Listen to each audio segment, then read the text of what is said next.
আমাদের দেশে ক্যান্সার আক্রান্ত মহিলাদের মৃত্যুর অন্যতম কারণ হচ্ছে ইউটেরাইন ক্যান্সার। কিন্তু কি এই ইউটেরাইন ক্যান্সার, কি হতে পারে এর প্রাথমিক লক্ষণ, এই সমস্ত গুরুত্বপূর্ণ বিষয় নিয়ে উত্তর দিতে আজকের হেলথ কথার এপিসোড নিয়ে আমি সংযুক্তা চলে এসেছি। এবং আপনাদের প্রশ্নের উত্তর দিতে আমার সাথে রয়েছে একজন বিশিষ্ট অতিথি। চলুন দেখে নেওয়া যাক কে রয়েছেন আজ আমার সাথে।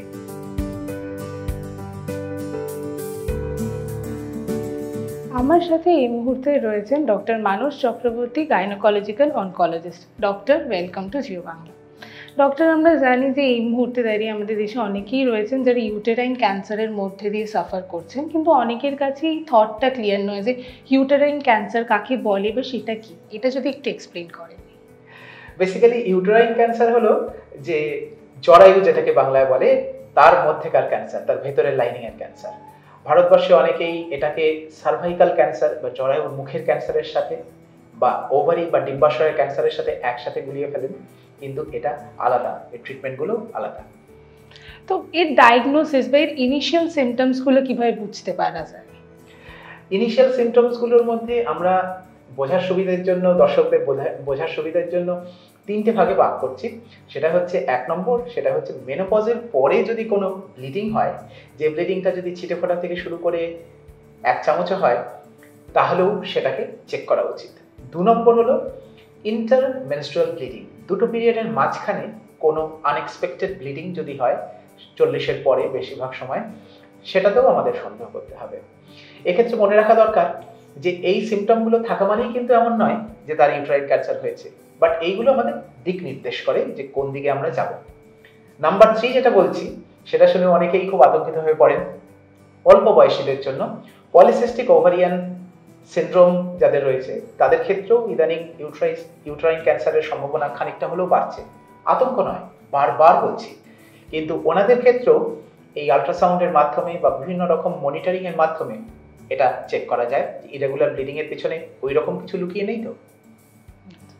তো আমরা তো বুঝলাম যে আল্ট্রাসাউন্ড বা যে কোনো ক্লিনিক্যাল টেস্ট রয়েছে এবং বাড়িতে হয়তো মেনোপজ যাদের প্রবলেম হচ্ছে তারা, বাট এছাড়াও কি কোনো ফিজিক্যাল সিমটমস রয়েছে, মানে যেটা থেকে বা কোনো এক্সামিনেশন, যেটা সেলফ এক্সামিনেশন হতে পারে, যেখান থেকে আমাদের যারা দর্শকরা রয়েছেন, স্পেশালি মেয়েরা যারা রয়েছেন, তারা বুঝতে পারবেন?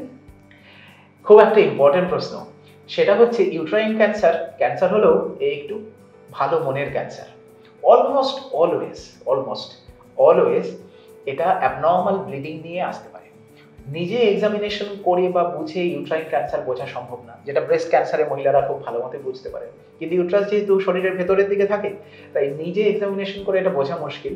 শুধু একটা দিকে মনোযোগ রাখুন যে নিয়মিত কাজের মধ্যে সবাই ব্যস্ত আজকাল, তার মধ্যে অনিয়মিত কোনো ব্লিডিং হচ্ছে কিনা, বিশেষত 40-এর পরে।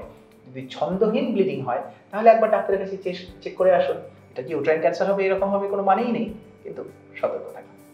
আচ্ছা, যদি কেউ এই ইউটেরাইন ক্যান্সার দিয়ে ডায়াগনোসড হন, তাহলে তার কি ট্রিটমেন্ট অপশনস রয়েছে, মানে ওনাকে কি ট্রিটমেন্ট দেওয়া যেতে পারে? প্রথমেই ট্রিটমেন্ট করতে গেলে আমরা সবাই মনে করি যে প্রথমেই বোধহয় ওষুধ বা সার্জারি এগুলো, কিন্তু আমি যেটা এই লাইনের স্পেশালিস্ট হয়ে যেটা দেখতে পাচ্ছি, সেটা হচ্ছে প্রাথমিক যে শর্ত, সেটা হচ্ছে যে সঠিক ট্রিটমেন্টের ইঞ্জিন এবং তার ক্যাপ্টেনকে খুঁজে পাওয়া, এবং প্রথমে মানসিকতা আনা যে আমি ট্রিটমেন্ট করাবো, ডায়াগনোসিস বা ট্রিটমেন্ট এগুলো আগে। কারণ পেশেন্ট যতদিন না পর্যন্ত অ্যাওয়ার হচ্ছেন, ততদিন পর্যন্ত বিশ্বমানের ক্যান্সার চিকিৎসা থাকলেও কিন্তু তাকে সেটা পৌঁছে দেওয়া সম্ভব নয়। তো প্রথমেই যেটা দরকার সেটা হলো যে মানসিকতা, যে হ্যাঁ আমাকে করাতে হবে। তারপরে প্রথমেই চলে আসে ডায়াগনোসিসের পার্ট। ডায়াগনোসিস হওয়া মানে বেশিরভাগ ক্ষেত্রে আমি বললাম যে সিমটম এলেও যে ক্যান্সার হবে এরকম কোনো মানে নেই। ডায়াগনোসিস করে বেশিরভাগেরই ক্যান্সার হবে না, তাদেরকে অন্যভাবে ট্রিটমেন্ট করা হয়। আর যাদের ক্ষেত্রে ট্রিটমেন্ট করার দরকার, মানে যাদের ক্ষেত্রে ডায়াগনোসিস হলো, তাদের ক্ষেত্রে প্রাথমিকভাবে সার্জারি করে প্রথমে ডিজিজের আঁতুড়ঘরটাকে বাইরে করে দেওয়া, আর তার সাথে ওই দুষ্টুমি কতদূর ছড়িয়েছে তার জন্য কিছু এক্সট্রা স্টেপ করতে হয়, সেগুলো ওই সার্জারিতে করা। দ্বিতীয় স্টেপ আসে হচ্ছে সেই সার্জারিতে আমাদের যেমন বায়োপসি হলো, সেই বায়োপসির উপর বেশ কিছু ইনফরমেশন আমরা পাই। এই ইনফরমেশনগুলো পেলে তারপর আমরা দেখি যে তার কোনো কেমো বা রেডিয়েশন ইত্যাদি এ সমস্ত দরকার হতে পারে কিনা। বেশিরভাগ ক্ষেত্রেই দেখা যায় শুধু সার্জারি করলেই যথেষ্ট, যদি আর্লি স্টেজে পার্টিকুলারলি ধরা পড়ে। ডক্টর আপনি নিজেও বললেন যে আগে আমাদের মাথার মধ্যে নিজেদেরকেই ট্রিটমেন্ট করাবো সেই ভাবনাটা ধরে নিতে হবে। তো সেই ক্ষেত্রে দাঁড়িয়ে অনেক সময় দেখা যায় যে ক্যান্সার হয়েছে ভাবলে একটা আতঙ্কের মধ্যে চলে যায়।